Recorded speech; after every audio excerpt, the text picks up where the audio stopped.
जी आज रोहतक के अंदर ओबीसी गर्जना रैली कर रहे हैं और इसका क्या मकसद है वैसे? सर्वप्रथम आपके चैनल के सभी दर्शकों को मेरा नमस्कार।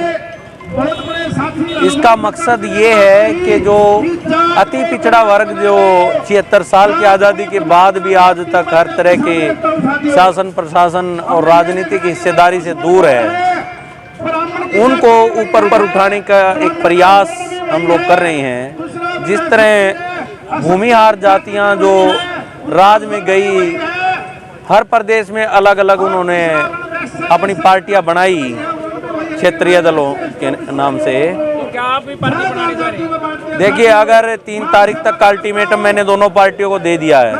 अगर 3 तारीख तक ये पार्टियां हमारी हिस्सेदारी अलाउंस नहीं करती तो ये निश्चित है कि 3 तारीख को हम पार्टी का ऐलान करने जा रहे हैं, इसमें कोई दो राय नहीं है। हमने पार्टी बना रखी है और हम पूरी तैयारी में हैं। जिस तरह से हमने 2016 में राजकुमार सैनी जी का जो साथ दिया, वो इसका आप रिजल्ट देख सकते हैं कि हमने किस तरह से आगाज किया था।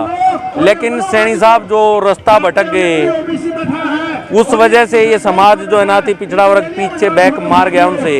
लेकिन अब अति पिछड़ा वर्ग जागृत है। जिस तरह राजकुमार सैनी जी की जो रैलियां लाखों में हुई, आज ये अति पिछड़ा का पहला कार्यक्रम था और लोगों को पता नहीं था कि होने क्या जा रहा है, इसलिए शायद लोग कम पहुंचे। दूसरा, सरकार ने बहुत तरह के वो किसान आंदोलन के कारण धारा 144 भी लगा रखी है, रास्ते भी ब्लॉक कर रखे, इस कारण भी लोग कम पहुंचे। लेकिन 3 तारीख तक का अल्टीमेटम इन दोनों पार्टियों को, इन दोनों नहीं सभी पार्टियों को दे दिया गया है। अगर हमारी सीटें तय नहीं हुई तो 3 तारीख को पार्टी का ऐलान करेंगे। 1000 माँ का बेटा हूँ। साथियों, इसने साबित कर दिया उसी दिन जिस दिन ओबीसी के 314 IAS जो लगे थे उनको क्रिमिलेयर लगाकर घर बैठा दिया। उसके बाद सुप्रीम कोर्ट में हल्फनामा देकर यह कहता है कि मैं जातिगत जनगणना नहीं कर सकता। बीजेपी सरकार जातिगत जनगणना नहीं कर सकती। ये सबसे बड़ा सबूत है कि ये कोई पिछड़ा नहीं है, ये झूठा पिछड़ा है, ये फर्जी पिछड़ा है, ये कागज का बना हुआ पिछड़ा। साथियों, जिस तरह भूपेंद्र सिंह हुड्डा 2016 में अपनी जाति को हरियाणा में पिछड़ों में डालने की कोशिश कर रहा था, इसी तरह इस झूठे प्रधानमंत्री ने गुजरात में मुख्यमंत्री रहते हुए झूठे फर्जी कागजों से अपनी जाति को पिछड़े वर्ग में डाल के और देश का प्रधानमंत्री बन गया। साथियों, आपको समझना पड़ेगा, ये आपके संविधान के खिलाफ है। साथियों, मैं एक बात और बीच में कहना चाहता हूं कि आपको इन कुर्सियों पे बैठने का अधिकार, हमें ये स्टेज लगाकर इन भाइयों को बैठाने का अधिकार, पढ़ने लिखने का अधिकार, अच्छे कपड़े पहनने का अधिकार, सारे के सारे अधिकार संविधान से मिले हैं। साथियों, और अगर संविधान नहीं रहा तो कुछ भी नहीं रहेगा, कुछ भी नहीं रहेगा। अभी बहन मनीषा जी कह रही थी कि अगर ईवीएम तोड़नी भी पड़ी तो हम ईवीएम तोड़ेंगे, इस बीजेपी को यहां से भगाकर छोड़ेंगे।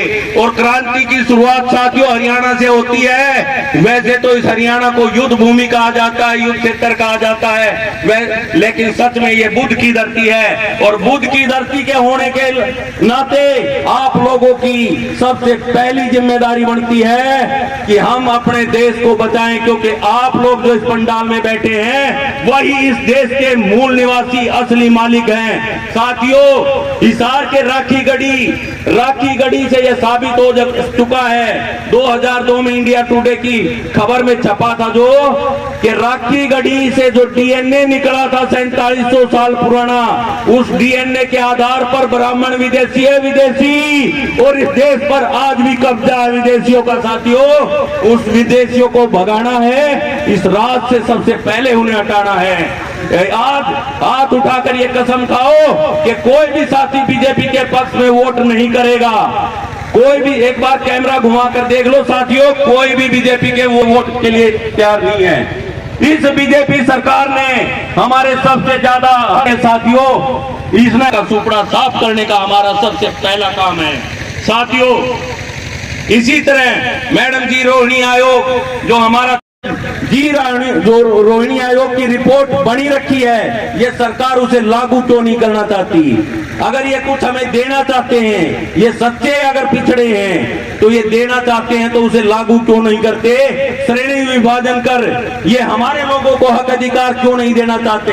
साथियों, मैं बताना चाहता हूं, हमारा बीसीबी के भाइयों से कोई द्वेष नहीं है, हमारा किसी से कोई द्वेष नहीं है, हमारा कांग्रेस और बीजेपी से भी द्वेष नहीं है, हमारे हक अधिकारों के लिए संघर्ष है। साथियों, उन बीसीबी के भाइयों की तो बेल्ट है, यादवों की अपनी बेल्ट है, गुजरों की अपनी बेल्ट है, सैनियों की अपनी बेल्ट है, मेघों की अपनी बेल्ट है, लेकिन ये 1.5-2% के जो लोहार खाती धोबी तेली मनियार जो लोग हैं साथियों, इनको हक अधिकार के लिए कोटे की जरूरत थी, लेकिन ये कोई सी भी पार्टी कोटा देने के लिए ये तैयार नहीं है। साथियों, 76 साल की आजादी के बाद भी आज तक हमारे 2 से 3 एमएलए इन पार्टियों की रहनुमाई पर बढ़ते हैं साथियों, और वो कुछ नहीं कर पाते, एक बदली तक नहीं करवा सकते वो लोग, एक बदली तक।